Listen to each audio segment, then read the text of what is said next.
Setelah meninggalkan lokasi pertarungan, maka panel kemudian berpindah di lokasi tempat persembunyian aliran gunung bertepatan di sebuah goa.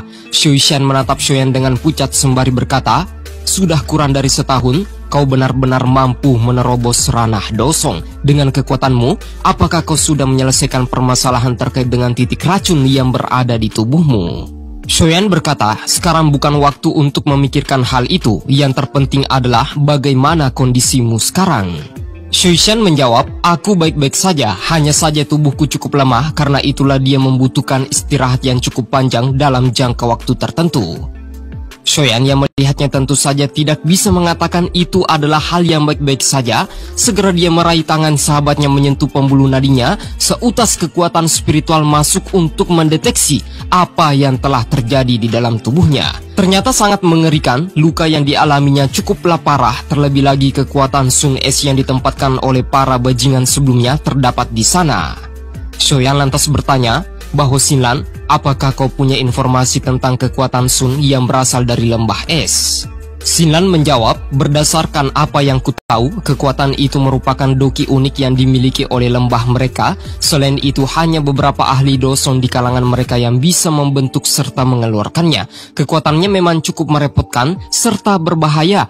Bahkan aku pun tidak yakin tentang bagaimana cara untuk menghilangkannya. Namun meskipun kekuatan tersebut memang aneh serta unik, tetapi bukanlah sesuatu yang mustahil untuk disingkirkan." Memikirkan hal itu, Shoyan segera meminta agar Shoishan berada di permukaan air. Kali ini, dia harus benar-benar bisa menghilangkan kekuatan yang mengkoyak tubuhnya dari dalam. Shoyan membentuk segel sekelompok api hijau melonjak keluar dan mencampurkannya dengan bahan-bahan obat yang berasal dari cincin penyimpanannya. Dan setelah mencampurnya, Shoyan kemudian menyatukan ramuan tersebut serta memasukkannya ke dalam tubuh Shoishan. Guyuran kekuatan spiritual meresap ke dalam. Energi yang disirkulasikan mungkin sedikit menyakitkan, tetapi metode itu akan sangat mujarab untuk membantunya jika berhasil ditahan selama prosesnya dimulai. Ketika energi gumpalan api surgawi memasuki tubuhnya, Shoishan benar-benar merasakan sakit yang luar binasa. Benang-benang energi emas menyatu sebelum pada akhirnya seluruh tubuhnya tiba-tiba serasa terlepaskan dengan tekanan kekuatan Sun, dan sepertinya memang cukup efektif. Hal itulah yang membuat Shoyan menghela nafas lega dan tekanan pengobatan itu bisa menghilangkannya setidaknya 10 hari atau mungkin setengah bulan.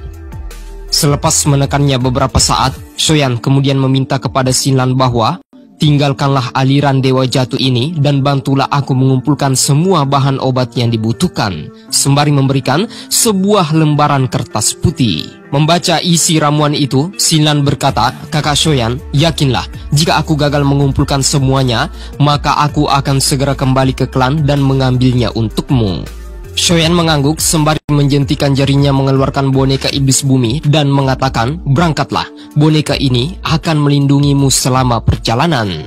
Setelah kepergiannya, Shoyan kemudian membulatkan tekadnya untuk membalaskan semua dendam yang disebabkan oleh lembah es sampai ke titik darah penghabisan. Terfokus ke dalam proses pengobatan, menetralkan beberapa kekuatan Sun yang tertinggal di tubuh Shoishan memakan waktu 4 hari lebih sebelum pada akhirnya berhasil dikeluarkan. Shoyan menghabiskan hampir 100 jenis bahan obat demi membuat kekuatan ramuannya sesuai dan relevan dengan Shoishan.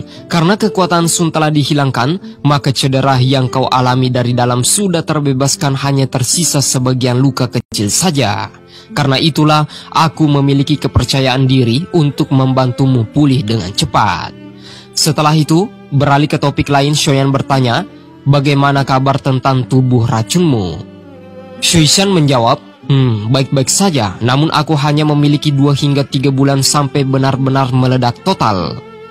Shoyan yang mendengarkannya berpikir meskipun Shoishan mengatakan tubuhnya baik-baik saja, tapi ledakan tubuh racun bukanlah sesuatu yang bisa dikatakan baik-baik saja. Itu adalah ledakan yang cukup fatal. Shoishan kembali berkata, "Bahkan meskipun tubuh racunku meletus dan menyerang kesadaranku, pada saat itulah aku masih mampu mengenalimu." Shoyan menggelengkan kepala, dia tidak ingin mendengarkan omong kosong seperti itu dan menyuruh sahabatnya untuk tetap tenang. "Aku akan segera mendapatkan inti binatang sihir dari kalajengking naga racun langit sebelum jangka 2 hingga 3 bulan waktunya tiba. Dengan satu bahan yang tersisa itulah, aku bisa membantumu agar kau mampu mengendalikan tubuh racunmu untuk selamanya." Shuishan pada awalnya sempat tercengang saat mendengarkan satu bahan yang tersisa itu.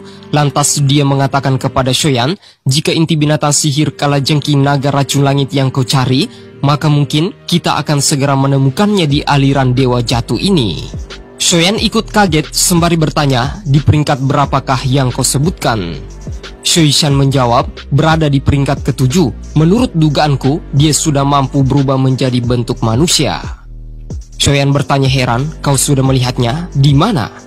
Shuishan menjawab, ada sebuah benda beracun berkeliaran di bagian dalam aliran dewa jatuh dan dipenuhi dengan racun binatang sihir berkekuatan menakutkan. Tempat ini memiliki beberapa faksi dari komplotan binatang sihir yang tersebar di sekitarnya. Nah, kebetulan kalajengking naga racun langit adalah penguasa wilayahnya. Tidak lama setelah aku memasuki wilayah mereka, aku bertemu dengan binatang kalajengking naga racun langit, dan orang itu seperti sangat kehilangan kesadaran setelah melihatku.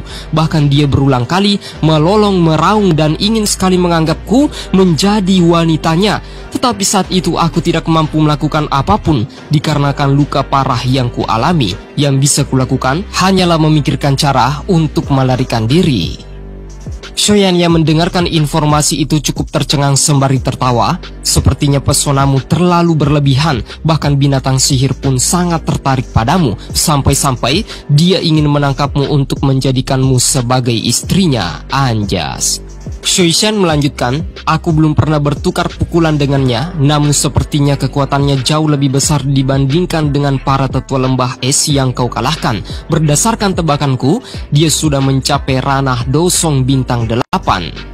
Informasi itu membuat Shoyan sempat merenung. Kekuatan ranah Dosong bintang 8 bukanlah sesuatu yang mudah untuk dihadapi. Karenanya, dia segera meminta sahabatnya untuk memulihkan diri sementara waktu, dan setelah luka-lukanya sembuh, maka mereka berdua memutuskan untuk menuju ke wilayah dari binatang kalajengking naga racun langit demi menyerangnya. Jika kita bisa mendapatkan inti tubuhnya secara langsung, maka permasalahan terkait dengan tubuh racunmu akan segera terselesaikan.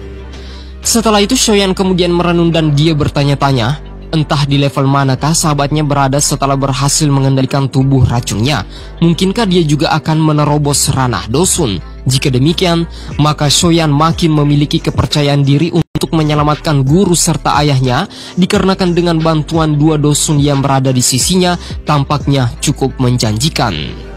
Sebelum berangkat, Shoyan juga melakukan kultivasi tertutup. Dia mencoba untuk memurnikan titik racun iblis yang berada di tubuhnya, sebelum pada akhirnya kekuatan ledakan kemudian mengguncang sudut goa, dan itu menandakan bahwa proses pelatihannya sudah terselesaikan. Singkat cerita, proses kultivasi pun selesai. Shoyan bertanya, apakah Xinlan belum kembali? Shuishan menjawab, sudah 4 hari sejak dia pergi. Mungkinkah sesuatu terjadi padanya? Shoyan mengatakan, kurasa tidak demikian, dikarenakan boneka iblis bumi sedang melindunginya. Jika sesuatu terjadi padanya, maka tentu saja hal itu juga akan menimpa bonekaku. Namun aku tidak merasakan tanda-tanda yang buruk dari bonekanya. Karena itulah, mari kita tunggu 2 hari lagi, dan setelah itu kita akan bergegas menyerang binatang kalajengking naga racun langit bersama-sama.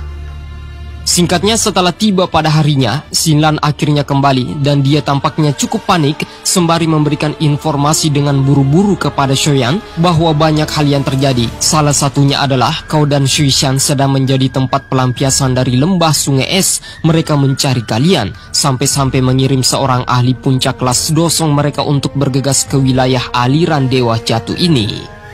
Shoyan yang mendengarkannya cukup tercengang, sepertinya masalah memang cukup merepotkan gitu ya.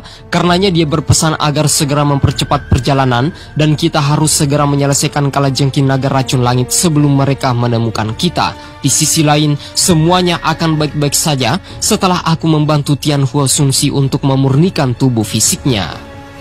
Pada malam harinya, mereka akhirnya melanjutkan perjalanan. Kabut racun bertahan jauh di dalam aliran dewa jatuh, bahkan udaranya mengandung sedikit bau busuk serta sangat menyengat.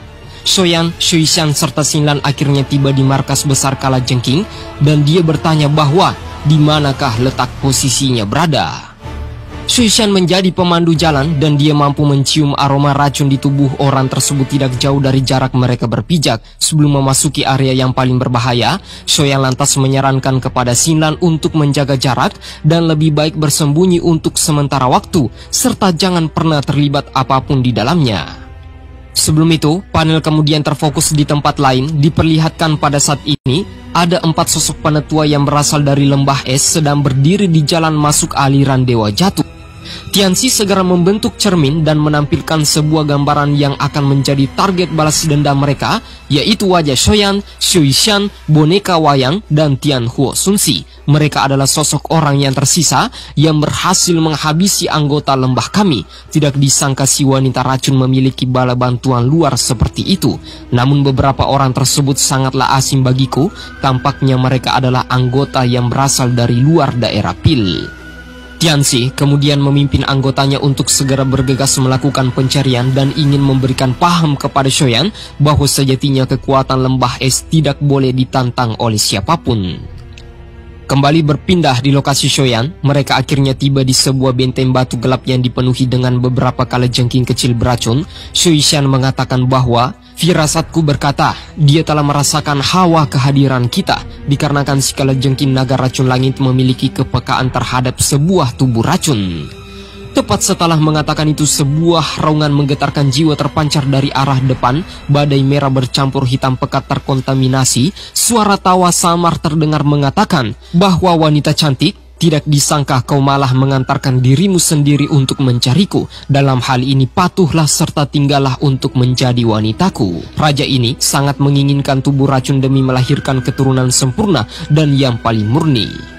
Setelah mengatakannya, sosok manusia kemudian melayang di atas langit dengan bulan bundar terletak di belakangnya. Ekor racun melilit di bagian belakang. Shoyan menyipitkan matanya dengan serius. Dia benar-benar tidak bisa meremehkan musuh yang akan dihadapinya kali ini. Terlihat cukup tangguh, serta aura kekuatannya memang mengerikan.